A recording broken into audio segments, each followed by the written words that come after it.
안녕하세요. 사람을 더 건강하게 인강한의원 최소홍 원장입니다. 평균 초혼 연령이 해마다 높아지고 있습니다. 이제는 만혼이 대세입니다. 어쩌면 평균 수명이 90세가 돼가는 이 시대에 맞춘 당연한 흐름 같습니다. 문제는 평균 수명이 늘어도 나이를 기준으로 한 남녀의 생식 능력의 발전 및 쇠퇴는 변치 않는다는 점입니다. 이번 영상은 첫 임신을 앞둔 예비 엄마 아빠의 생식 능력을 체크하기 위한 포인트에 대해 알아보겠습니다. 동의보감 신병문에는 남자를 진찰하려면 성관계에 대해 물어보고 여자를 진찰하려면 생리가 순조로운가를 물어보라는 구절이 있습니다.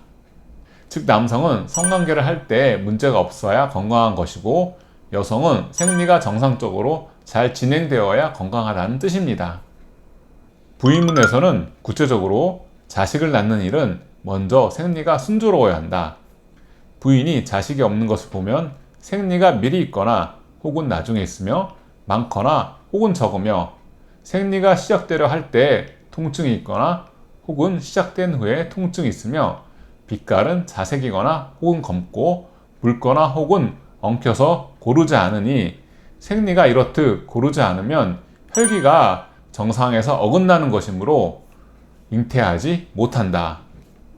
즉 생리의 주기, 통증, 색 등이 모두 문제가 없어야 생리가 원활한 것으로 보았고 문제가 있다면 그 원인을 찾아 치료해야 한다고 하였습니다. 남성에 대해서는 정이 차고 엷으면 혈애를 만나도 태를 이루지 못한다고 되어 있습니다.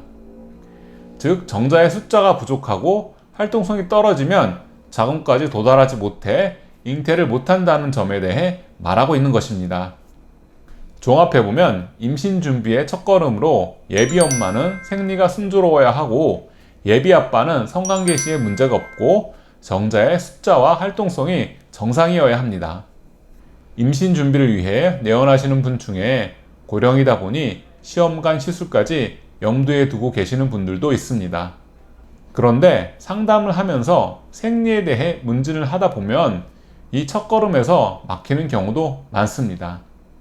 생리가 고르지 않아 배란이 원활하지 않은 상황이라면 자연 임신뿐만 아니라 시험관 시술의 성공률도 떨어질 수밖에 없습니다.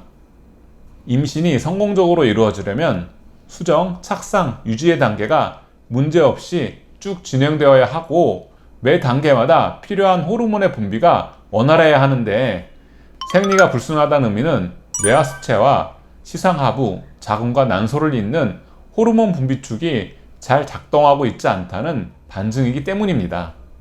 남편의 경우에도 발기부전, 조루 등 때문에 성관계에 문제가 있다는 의미는 생식과 관련된 가장 중요한 장부인 신장의 기능이 약해지면서 정자의 수가 부족하고 활동성까지 떨어지게 된다는 뜻입니다. 즉 정자의 질이 좋지 않을 가능성이 높다는 의미이고 신장을 보강하는 치료를 통하여 성기능이 개선되면 정자의 질 또한 좋아집니다. 결혼이 늦어진 이유는 결혼을 위해 사회적으로 갖추어야 할 것이 늘어나고 있는 현실 때문이라고 생각합니다. 그래서인지 안타깝게도 결혼을 하고 임신을 준비할 무렵에는 몸과 마음이 지쳐서 임신 능력이 떨어져 있는 분들이 많습니다. 충분한 준비를 통해 심신을 회복하시고 예쁜 자녀를 얻으시길 바랍니다. 이상으로 이번 영상을 마치겠습니다. 감사합니다.